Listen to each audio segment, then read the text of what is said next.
तुम्हाला जीवनामध्ये तिथेच कष्ट पडतात, तुम्ही तिथेच दमता जे तुम्ही मजबुरीनं करता. भले ती मजबुरी तुमची आतून असेल, नाही मला जी आवडती नोकरी ती मिळाली, मला आवडता पगार मिळाला आणि म्हणून आम्ही ते करायला प्रोत्साहित होतो, प्रेरणा आम्हाला मिळते. परंतु आमचा तो जो आनंद असतो, ती अचिव्हमेंट असते, क्षणभंगूर असते. क्षणभंगूर का असते? कारण तुम्हाला जे हवं आहे तो आनंद आहे आणि तुम्ही ज्याच्या मागे पळताय ते सुख आहे.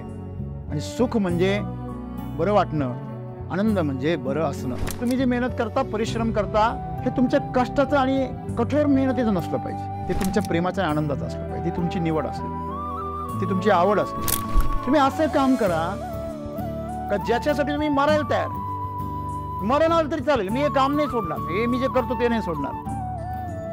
हे जेव्हा तुमच्या अंतरंगामध्ये पाझरेल तेव्हा खऱ्या अर्थाने तुम्हाला आनंद काय आणि प्रेम काय हे कळेल.